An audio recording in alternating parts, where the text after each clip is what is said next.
that you will be married 50 years, that you'll be, nobody could have told you that. You thought you were having two children, you ended up having 2,000. 20,000.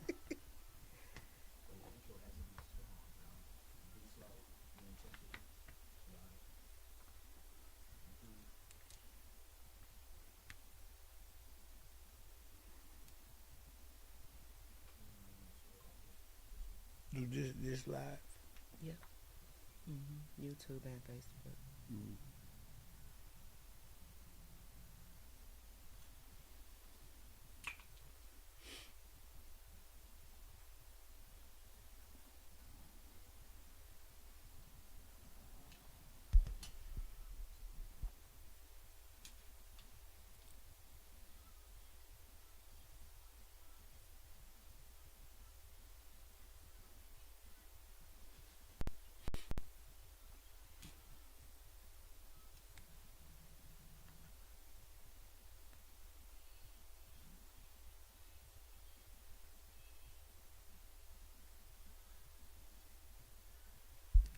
Good afternoon, everybody. Welcome to another phenomenal episode of the Sista Natasha podcast.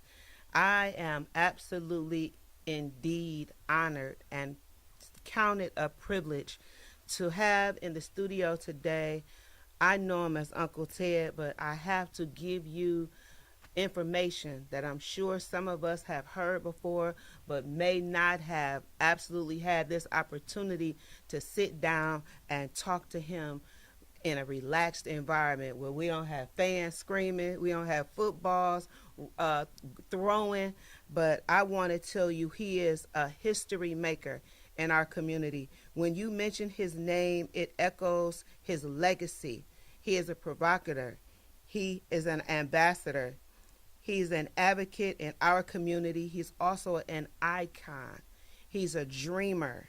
But you might know him as a coach, but let us be mindful to let you know today that he has won 2 back-to-back championships for the division of our high school, Glenville High School, where many of you have graduated from. The Tar Blooders are known, they were a rival of Shaw High School, of course. I graduated from Shaw in 1985, and still today, we have 2 back-to-back state championships for Division 4 high school football, 17 indoor and outdoor track and field championships.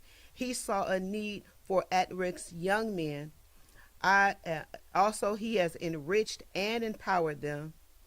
And when our Savior sees him, he says, "Well done, thy good and faithful servant."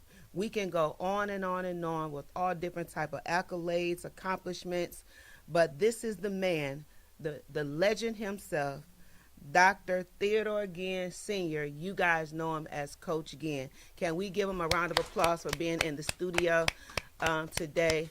Thank you so much for taking time out your busy schedule. I know that you have many, many things going on, but I wanted to bring you on the podcast today to tell you thank you.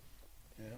Thank you for so much that you have done, so much you have given in our community to our young men, our young boys that have grown into men. This is not just a beginning, but you have done this thing to where now there's grown men wishing that they had the opportunity to not just glean from you, but be a representative, a replica of yourself. So I tell you, thank you so very much for all that you do. And we here at this podcast, we like to celebrate our heroes and sheroes, and you definitely are one of them in our community. So welcome. Thanks for having me. It's an honor to be here, but it's a blessing. So I'm glad that you saw fit that you can invite me on your podcast. My favorite niece. Absolutely. I didn't want to start throwing names around and stuff, but we got a whole different type of relationship and a love for one another because he has known me my whole life as a good and dear friend to my dad, who is my hero.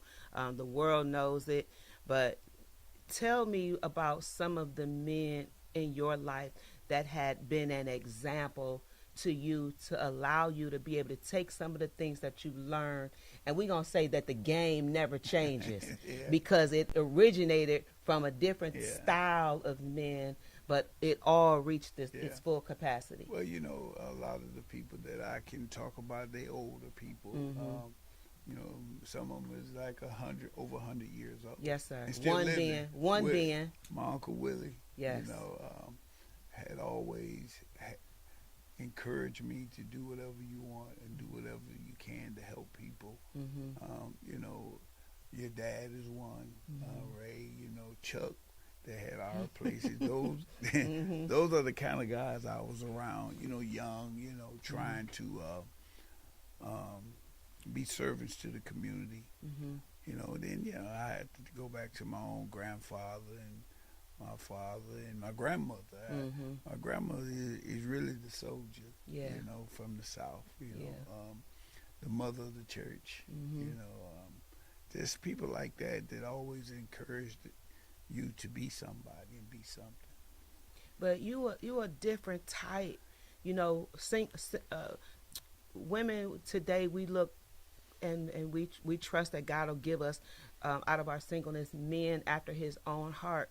But you, the foundation of having the same wife for 50 years of marriage and being a father of two, I always said it'll be a disgrace to be a father to others when you're not a father to your very own. Mm-hmm. And you have taken on the lifestyle of the children of the world. Right. That's a special place.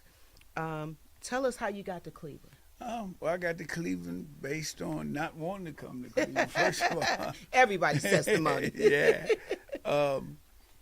My father just stayed right over here on Glenn's side. Mm-hmm. At the time, I didn't know what it was, but my father, as I got older, he wanted to make sure that I left Louisiana. Mm-hmm. I was on the farm.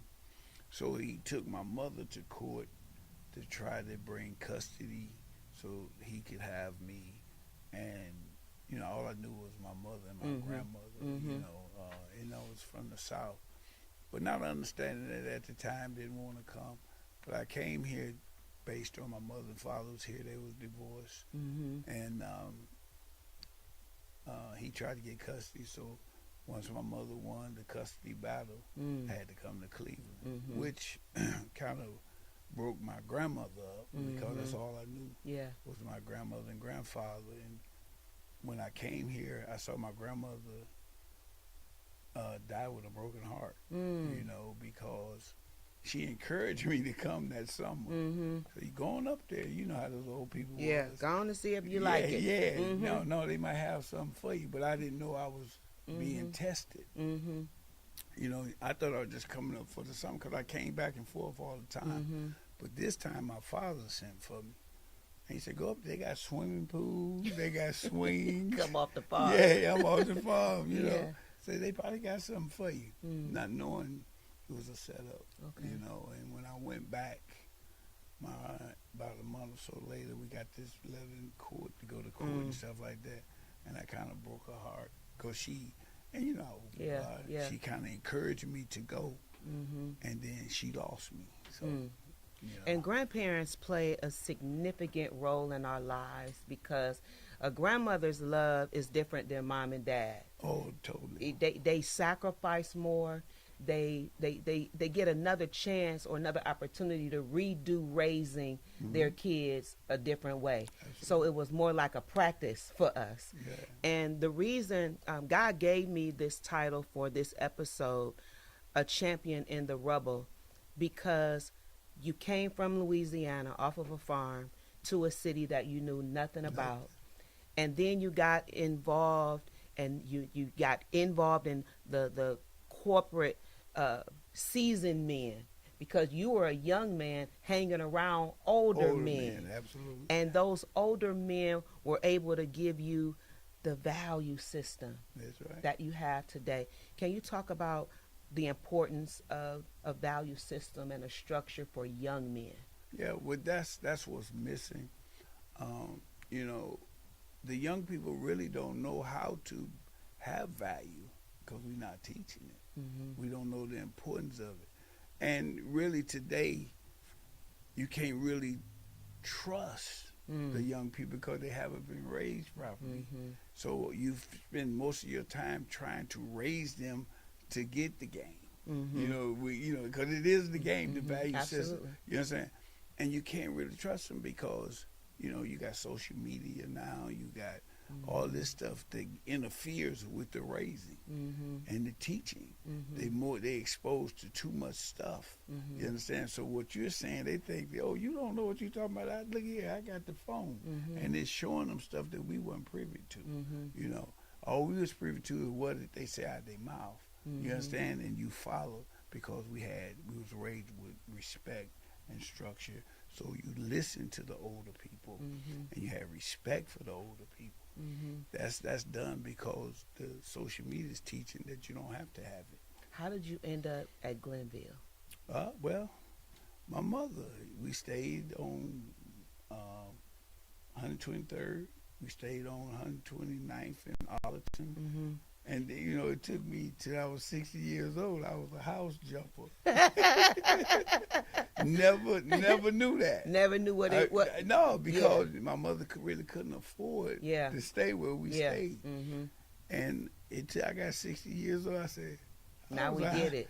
I Yeah. got it. But they were so private and so smooth with And it. latchkey. We Yeah. had a key to let ourselves in and didn't know that we all could have went to jail for letting us in the house with no supervision. Yeah. But we knew what to do when they left home. We did right. exactly what they told us we to were scared do. to death not to do nothing. When they say don't answer the phone, we Don't never answer. answered it. Because if you answered it, they say, didn't I tell you don't answer the phone? Right. But your guidance through Glenville, Uncle Ted, please tell us some of the challenges and the things that you had to endure, not just as far as being a student, but being a student. I don't think I had, being a student, it was a challenge for me, for real. But I think, Did you like school? Did you like it? not really. Okay. You know what I'm Okay. saying? Okay. That's but- being honest. Yeah. Yeah. But the people the teachers made you have to like it. You know what I'm saying? Or make that phone Oh, call. no, it wasn't no calling home. No. They had something for you. Yeah. When I think about the Miss Jones and Mr. Clary and all these people, these people, Miss Jones died, but Mr. Clary's still living. If you didn't do what they told you to do, they had something back in that room Yeah. to make We you had do. people don't they Yeah, don't paddles, these yeah. kids don't know nothing about paddles. That's But right. we were allowed to be disciplined in Absolutely. school. That's right. And when you were, it was a law that it could happen. If you were not doing what you're supposed to do, you would receive 1 paddle, 2 paddle, 5 paddles. Then there was a phone call home. Then there was There's a whooping when you got home. You kept the beating never stopped. It That's kept right. on going. Yeah. So I believe when they took prayer out of the schools, Absolutely. it had a major effect on school, because when we came together in that few minutes of prayer time and pledging our allegiance to the flag, Yeah. those things were a foundation. Those things were a structure for our kids, and they just snatched it away from us. So I believe that it was left then up to the teachers to have a greater responsibility, because now they're playing advocate, they're playing teacher, they're playing mom and dad. And then some of the parents, we went through the whole crack aura, that when all the fathers and mothers were strung out on drugs, so the kids came to school hungry. They came to school with not the proper shoes and clothes. So I believe that ushered you into a place, that era of living pushed Absolutely. you into this your purpose. Oh, absolutely. Talk to us about yeah, that. I didn't. I lost my mother at 19. Okay. So I was at Glenville. Everything I've done in my life been at Glenville. Okay. From high school to present. Okay. You know, my jobs, my career, it's all been in high school. But in 1976, when I lost my mom, you know, I understood that I had to be on my own. Mm-hmm. You know, so a coach, Coach Hubbard, when I took my mother back south to bury her, I came back. I was working in the factory at the time, and he said, "Come up here, man. Let me and teach this boy how to snap the football." I was a center and a linebacker. So, you know, back then, you know, you obey when adults say. Mm-hmm. So I came and I said, "Okay, good." He said, "I'll see you tomorrow." Mm. I said, "Okay." Well, the next day I came back. The third day I started questioning. Mm. He said, "I want you to clean the bathroom up. I want you to teach that boy how to snap. I want you to go clean the bathroom, the locker room up for me." So, okay. And I started figuring out, I said, well, now why he want me to come up here every day and he tell me to teach the boy how to snap, tell me clean the locker room. That was his way of making me stay close to him so I wouldn't go astray. But they never tell you. You know how how the older people are. Yeah. And after a while he said, "Okay, well I see you at the meeting. I see you here." So he made me coach. Then I saw how I could influence children. I volunteered from 1976 to 86 for 10 years. Say that again. You volunteered. Yeah, I your volunteered. time. I volunteered my time. Then I saw the power of mentoring. I saw the power of changing the mind and making. And then I didn't want a kid to live like I had to live. So that's how all this stuff got started. And I just exploded. You know, I said, "Wow." Then I saw that. You know, I was intrigued with just why we not. When I became the head coach, why everybody go everywhere else and they don't come here? You understand? So I started researching and seeing, well, what is the problem with our children? You know what I'm saying? So I found that out. I know we weren't nutritionally right. Yeah. We weren't academically right. Yeah. We weren't strong mentally, physically. And so I started taking my kids to them. I didn't wait for you to come to me. You know what I'm saying? And this thing just exploded. When you say serving, we talked about Ginn Academy and what your curriculum is. Everyone has a curriculum structure on how they operate their school. And you told me that your curriculum was love, passion and understanding. Right. So you get them, you love them, let them know what love really is, because a lot of them don't know. Yeah. Well, you know, I always say, you know, when having an African American school in the inner city of Cleveland, you're always going to be questioned about your curriculum. You know Job Corps got one. Yeah. Job Corps got a curriculum, and it doesn't have the structure that you just mentioned. Right. But it's for those that have been challenged in the community, and they send them to Job Corps. But you created a curriculum of your own to prevent them from going into these different facilities. Yeah. So I always say, well, my curriculum is different. You know, I say my curriculum is love, passion, understand. We're gonna love them. We're going to have passion with it, and we'll give them proper understanding. Because that's what's happened to us as people. We don't have the proper understanding. I say math, science, social studies, and English is a requirement for everybody in the world. So, but you got this curriculum going to get you to get that. Yeah. You understand? Yeah. And we based on scholarship, leadership, and service. You understand? With service being the great of all. The greatest of all. You know? In the Triumph magazine, they spotlighted you, and we shout out Triumph magazine because they highlight and spotlight inner city people of color and those that understand what service is and what service is about. You were quoted saying, "Everyone wants to be a big time coach, but you can only be a big time coach when you coach the soul and spirit of a kid." Getting to the soul and the spirit of a young male child is difficult because they don't have a role model. Can you tell us some of the things that you had to do to get to the heart and the spirit of our young men? First of all, you have to say, you got to have I don't have a program. Mm-hmm. I have an educational system. Mm-hmm. You know what I'm saying? So you have to really be consistent Mm-hmm. in showing them that you care.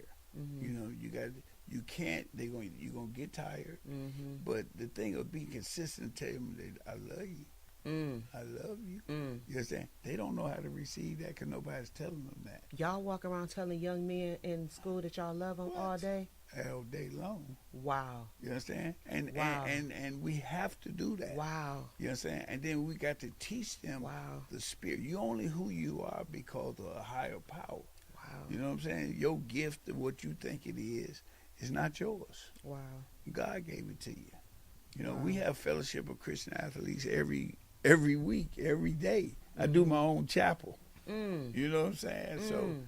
you know, I don't pay no attention to none of that. What have been some of the greatest challenges that you've had to meet within the school?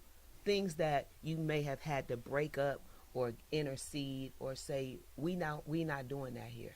You mean far as the kids or the kids? Nothing. Nothing.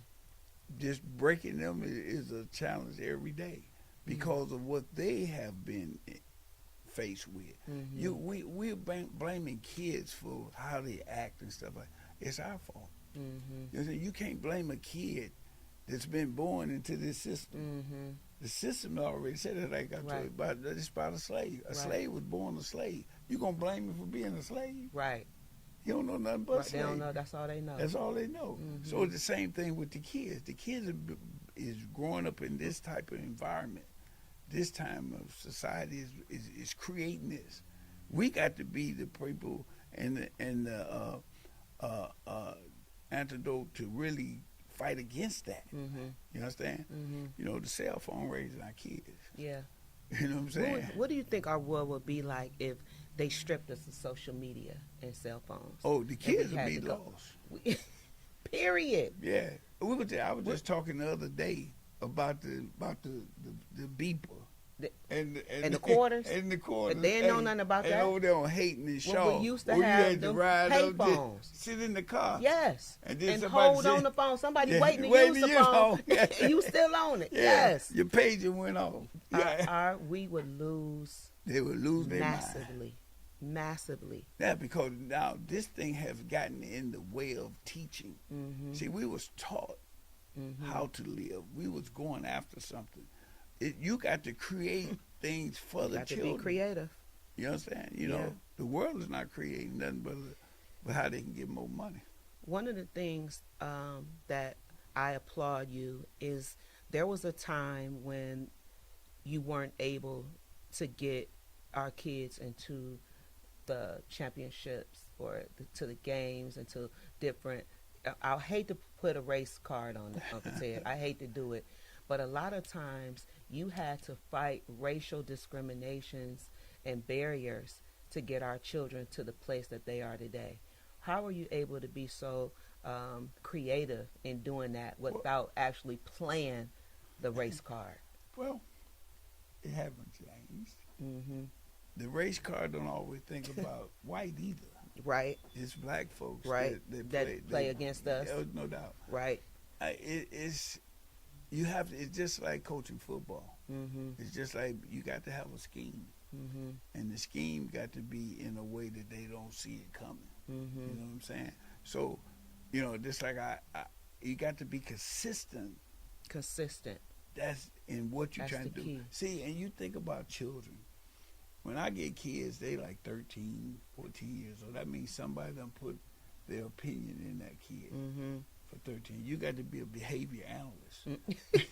A psychologist, Yeah, all of that. To break that. Yeah. You understand? Mm-hmm. You know, and the kids, and even the people that's teaching, Mm-hmm. even the kids that the teachers that's dealing with the kids. Mm-hmm.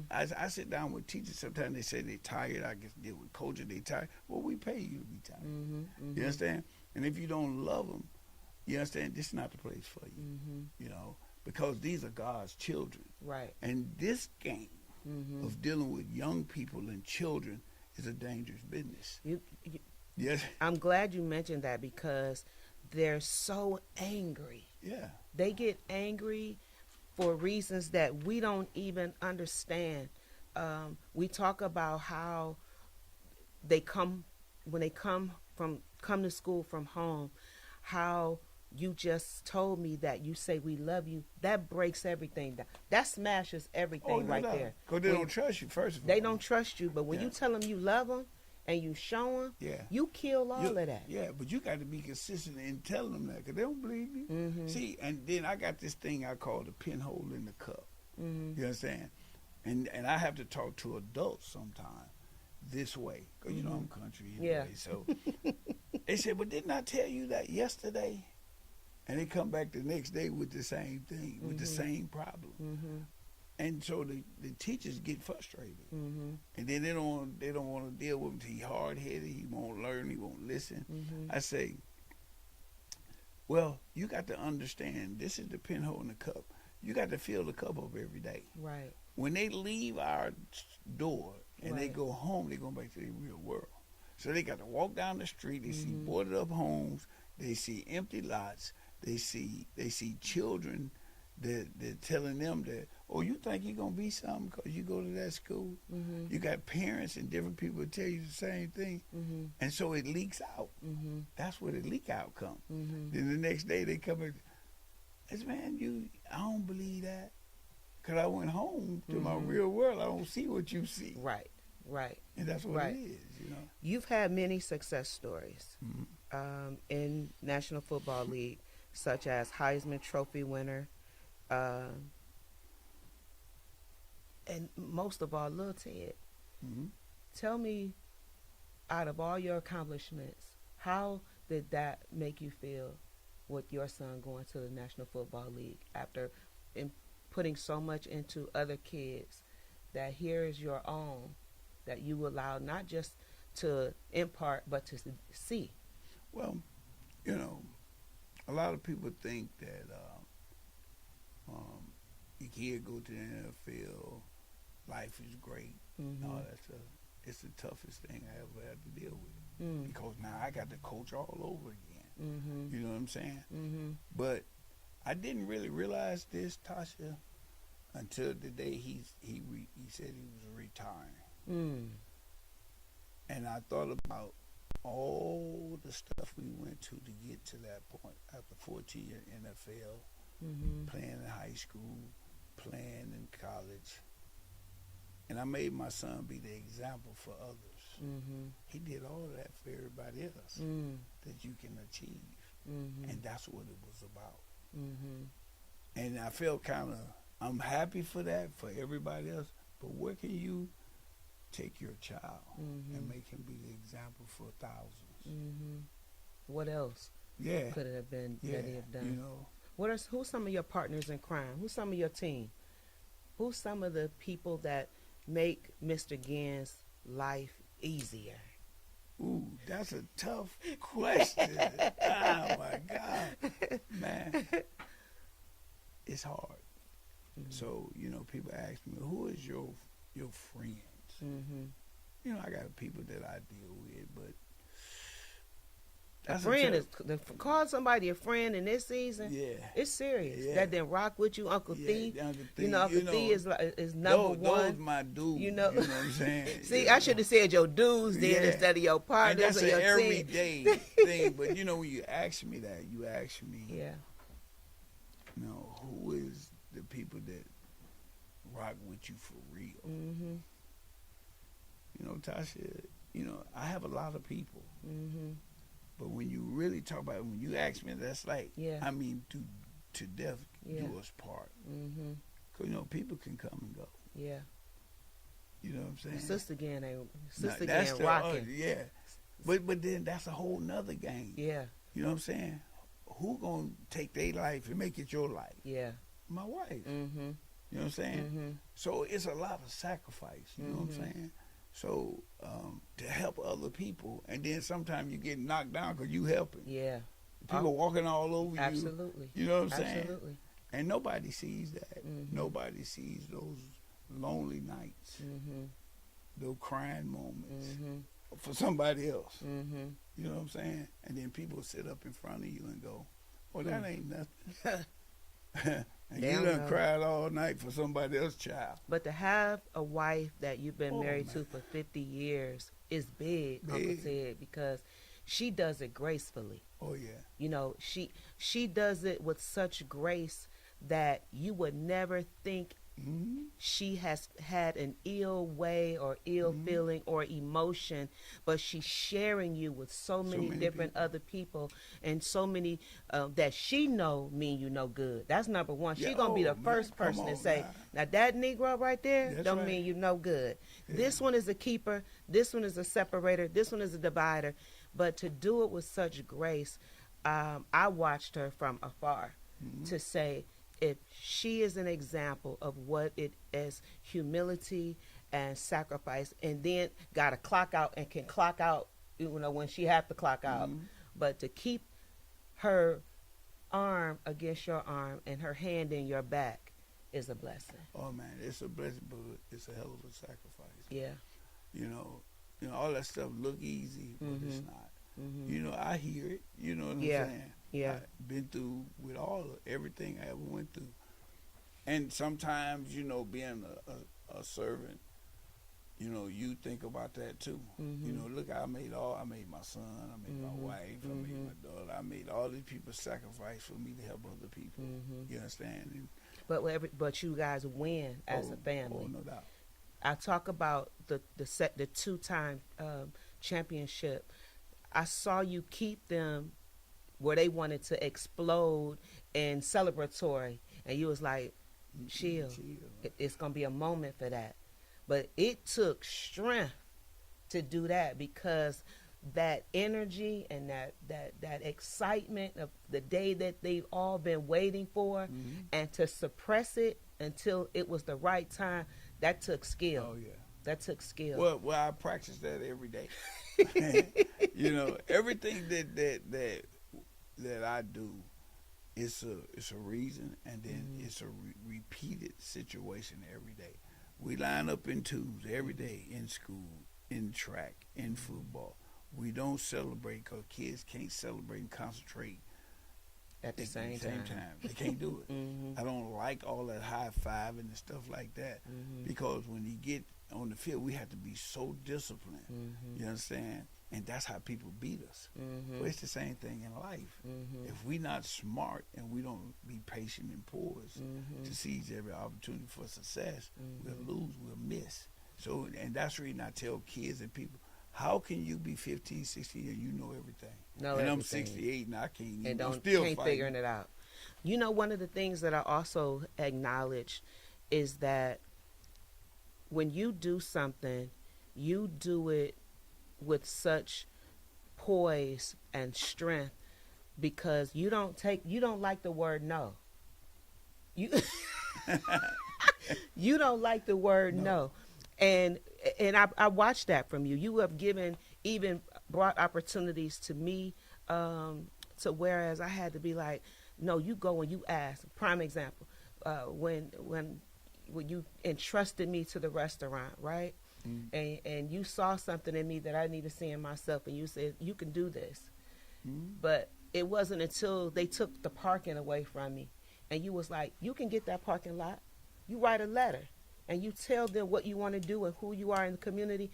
I did exactly what you told me to do, and they graced us with 90 parking spaces. So in everything that it's not just football, it's not just kids, it's the community of learning how to listen. There's so much power in listening that you can be so effective and not really even know you've had it, no impact. But I wanted to tell you that, first of all, your work is not done. You've got so much more to do. And we talked about this before the show, and this is very, very important. Creating a successor to finish your work, to come from behind what it is you have done with the plays and the book knowledge and everything. I can't see that. Everything that it takes to take it to the next level. And we both said that we don't have anyone to do that. See, because it's against all odds for us. Because, you know, the people are really exposed to a lot of things. Mm-hmm. And, you know, we talk, it's so simple when we talk about it, Mm-hmm. they don't believe it's true. Right. Right. You know what I'm saying? Right. Because you make it so easy. Mm-hmm. It You know, looks easy. It looks easy. Yeah. But it's lonely nights. It's Mm-hmm. crying moments. Mm-hmm. You know what I'm saying? And that's the reason I'm here so long. Mm-hmm. I don't see nobody. And then I think about all the kids that's going to be at risk Mm-hmm. if I'm gone. You mentioned at risk. You and I both have had received a diagnosis. Mm-hmm. I had breast cancer, Mm-hmm. and you're scared with cancer, Yeah. but Pancreatic. cancer, and we talk about that. How, during the time that you hear the cancer word, prevent us from not stopping? The cancer didn't. We didn't have it. Something gonna kill us. Mm-hmm. But how did you handle your treatment and stay healthy at the same time? Well, I never was afraid. Mm-hmm. I always trusted God because Mm-hmm. if you know the spiritual end of Yeah. anything that we doing is really spiritual. Right. You know, we trying Right. to live, we trying Right. to work. Right. Everybody don't have that type of opportunity. Mm-hmm. I'm in the spiritual game. Yeah. You understand? You better say it. You better say I'm it. in the spiritual You better game. say it. You know what I'm saying? So I couldn't even pray for myself. Tasha. So the preacher come up and say, "Wait, he's losing his mind." I'm serious. This is the kind of stuff. I was in the hospital 60 days. I lived there. I made it my home. Wow. So I said, well, I can't pray for myself. Mm. They said, yes, you can. They bring me a scripture. And I said, that don't sound right to me. Uncle Ted, you couldn't pray for yourself? No, and still can't. I can Wow. pray for you. Mm-hmm. I think it's selfish Mm. because God delivered me here. Mm-hmm. He delivered me here for a reason. Mm-hmm. You understand? If he delivered me in something, he going to deliver you out. Period. Period. What am I going to bother him for? When he got you You know, already. and I already know I was in there. I was Mhm. in there because of what I do for a living. Mm-hmm. I had people around the children that I knew that didn't love the kids. Mm. And he told me to get rid of them. And you ain't doing And it. I didn't do it. Mm-hmm. And I because we all, when you gonna hear figure it strong, out. You gonna- I yeah. always felt that I could change them. And you want to do it your way. That's right. And I Mhm. want to change those people. Mm-hmm. He said, I'm going to show you. Lay my behind down. He will sit us down for his own glory. That's right. Now, I'm the opposite because prayer is all I know to bring us out of something. But I do tend to believe that he will allow something to stricken our bodies to get our attention and our focus. Like you said, he told you to get rid of some people. He told me to do the same thing. But he also shifted people where he brought in new people. Mm-hmm. He brought in new people, and he allowed us to be able to rebuild and reset. Yeah. You know, so tell us what your reset was like the second time. The second time, and I tell people this all the time, when I got my shoes on my feet, I've been running ever since. And I've been changing everybody's direction. I've been doing it all because he gave me another chance. And I'm obedient to what he say. Yeah. You know what I'm saying? And this just real talk. You can sit there and talk We to more me. sensitive, Yeah, right? no, I'm more dominant now. Because I tell a joker, they come to me, I say, man, I can't deal with you. You'll put my family at risk. Because if you don't love the kids, Yeah. I can't have you It's a around poison. here. Yeah. Yeah. But God will get you. See, leadership is Stewardship and leadership. it's hard. You understand? You are at risk with this when you're dealing with his children. Being an educator, being a leader of children is a dangerous game. Uncle Ted, you play a role in your church, Greater Friendship Baptist Church. When I was growing up, it was Pastor Larry Howard. Tell us that role, how serious you take the things of God, and how he trusts you what goes on in his temple to create anything else that you're willing to do. He just trusts you with it. Because if you can handle the things of God in God's house, it ain't nothing else that he can't trust you with. Yeah. Well, I figure like that's part of my responsibility God gave me. I didn't ask for it. You know, he put me in a position. People ask me, how you get? I said, man, I don't know. All I can ask is the man upstairs. Yeah. I know what my responsibility is.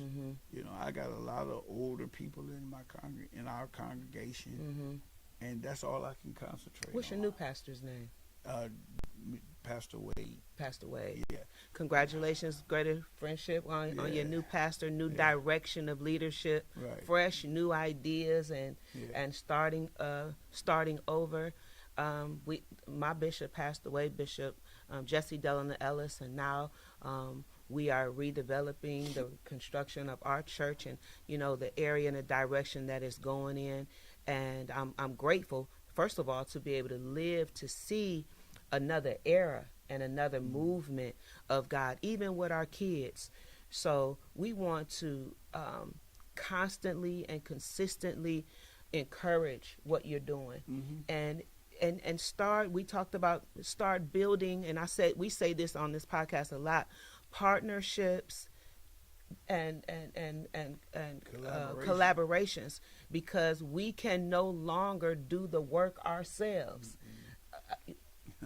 No matter how hard we try, we now have to use resources to say, that's what you do? Okay, so we're going to find and allocate a budget for you. We're going to put a budget together for you, for media, for film, for food, you know, because we will be running around trying to fix the sandwiches. We're trying to start the camera, then run back to the chair. And I mean, I believe that this partnership and collaborations with schools, if we do not come together and glean and create programs, government will not have funding for us. See, this is one thing, Tasha, that I don't like. I don't allow people to tell me that. I don't have a program. I have an educational system. Educational system. Yeah, I'm telling you, that's what you're talking about. See, because you're setting a table in your business to save people. That's all we're doing. You know, you work in that kind of thing. See, programs, people can always say, oh, we think we're going in a different direction. I think they put that word. That's how they fire people. If you know we're going in a different direction, and unfortunately you can't go. I just think that they use that word to just not to give the money and resources to where it's needed. They pick and choose. They pick and choose. But I want to tell you, I know you spent millions and millions of your own dollars to create, to be creative, to make things work with Ginn Academy, with the kids at the school, and in the community as well. And I say this to you, that greater is our reward. Greater is our reward, because there is nothing that man could ever give us that would even come near our ear gate other than the words, well done, my good and faithful servant. And I promise you, watching and understanding better, watching you makes me better, makes me a better grandmother, mother, because my grandson, I had no idea that this would be the week that he would get a full scholarship at Howard University. But it comes from, first of all, beating your kids, like the Bible says. You beat them, they won't die. You know, keeping structure and guidelines and not giving them so many choices. That's what I hear that you guys do over at Ginn Academy. You don't give them a whole lot of choices. No. You tell them what they're going to do. That's right. And watch it manifest. That's right. So if someone was watching a young man that is contemplating suicide because of all of the things that he's dealing with at home, mom may have 4 or 5 younger children, and he's the oldest, and a lot of the responsibility falls on him. What would you say to this young man if he was contemplating suicide? Because this month our suicide rate for young men has increased by 44%. Well, first of all, I think you got to understand that the kids really every day don't have hope. Mm-hmm. You understand? Now, all they know is to make themselves comfortable, and Mm-hmm. sometimes they think about taking themselves out, Mm-hmm. and you'll be surprised how many kids that think like that. Mm-hmm. You know, so that's when we have to be consistent in encouraging, Mm-hmm. tell them how much you love them, Mm-hmm. and paint a picture Mm-hmm. for them about their life because they don't see what you They don't see it. You know what I'm saying? Mm-hmm. You know, that older kid in that family, you got to teach him how to be. You got to be the man. Mm-hmm. You got to take care of your mother, Mm-hmm. and you got to be the example for your other siblings. Mm-hmm. And so we teach that every day. Mm-hmm. They'll give up. You know, people ask me, where you work at? Do you be in school every day? Yes. Mm-hmm. Because you know why? If I don't show up, Mm-hmm. they'll lose hope. And they look for you. They look for me. Oh, man, They come look on. for Once you. they see you, They good. okay, they good. They ain't even got to say nothing to you. No, as long as you here. But Where they you been? know you protect So them. they'll tell me, Mhm. where you been? If I Mhm. miss a day. Where was you at yesterday? That's why they don't ask me that. Yeah, I'm going to ask you. They was looking for you. Oh, yeah. You And can it come. matters. Yeah, you can come in my office, and a lot of people think this disrespectful. But if they see me in the office, that door open, they coming. They coming in. Oh, come on, man. Hey, how you doing? What's up, G? Mm-hmm. Because that's their way. But They- an open door policy, Open Uncle door. Ted, is the best Oh, man, policy. come on, man. Because they, first of all, can trust you Mhm. with something that they may not share with anybody else. Mhm. And the day that you're not there will be the day that they lose it.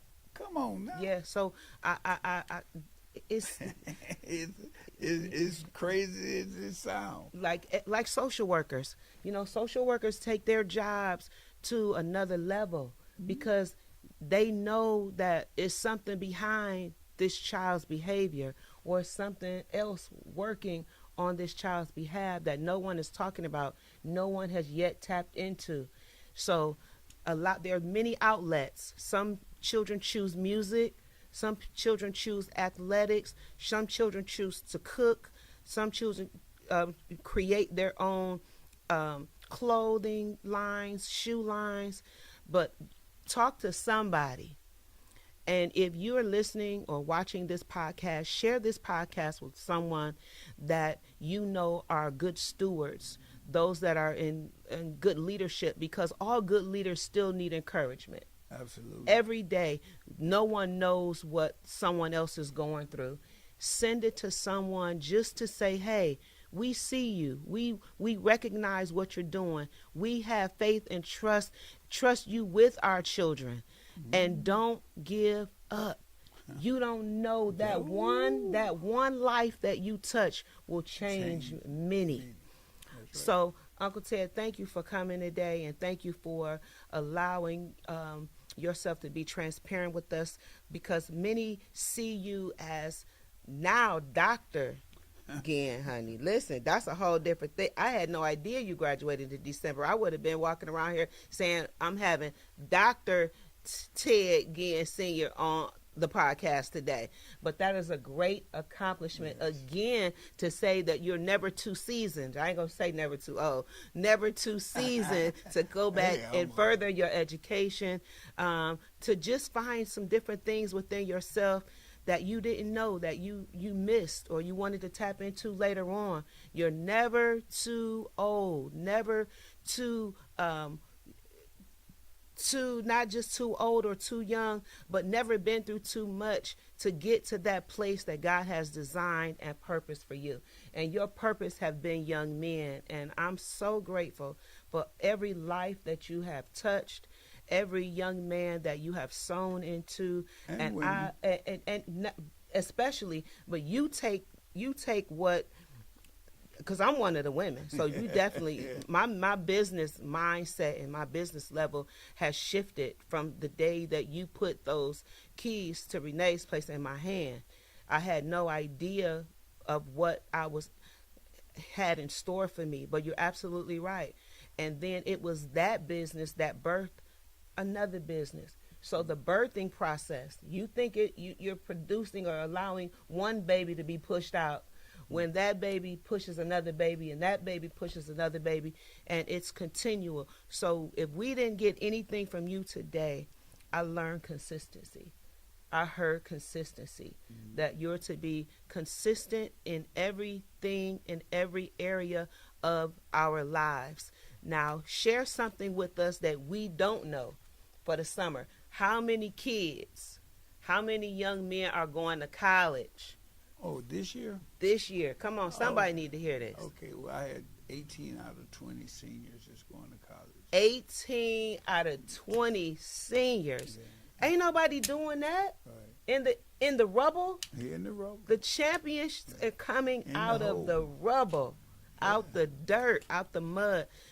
You know, it's a lot of things that our people really don't understand about the system that we have again. Mm-hmm. You know, I spoke in Columbus about a month ago, and I shocked myself because I really don't keep up with stats. Mm-hmm. Mm-hmm. But in 20 years, we have 108 Division I football scholarships. Wow. We have 30 some kids in the NFL. Wow. We have 5 captains at Ohio State. That's huge. Wow. And I didn't mention any Division IIs or Division III schools. That's big. It's so much. Yeah. And it's coming out of a That's place big. that people had no expectation. Mm. I got 50-something kids that played in the Big Ten out of one school. That's crazy. But this is the biggest stat that nobody understands. I'm the only school on the East Coast that does this. I'm the only, and the only public school. Wow. I'm number 3 in the country. Wow. Everybody else is either south or west. Mm. So coming out the rubble. Coming out the rubble. That is. The Bible says that any good thing come out of Nazareth. You better believe it. Yeah. And we are witnesses. And I want to thank you again for coming, taking out this time. It means everything to me. Out of all of the interviews that I've had, this has been the most compassionate to my heart. Mm-hmm. Not just because that I know you, but it's because you don't pay attention to the numbers. Mm-hmm. You pay attention to the souls. And that's everything. I love you for that. Yeah, thank you guys so much for tuning in. We have had a legend today. We have heard from the greatness of what comes from us, and that is none other than Dr. Ted Ginn Sr., a tar-bloodder to the core, the executive, the man over at Ginn Academy. So if you're looking for somewhere to sow a life that you may see a harvest, bring them to Ginn Academy. Amen. Amen. Thank you guys so much for tuning in. We'll see you next week. I'm your host. I'm your girl, Sista Natasha, host of the Sista Natasha podcast.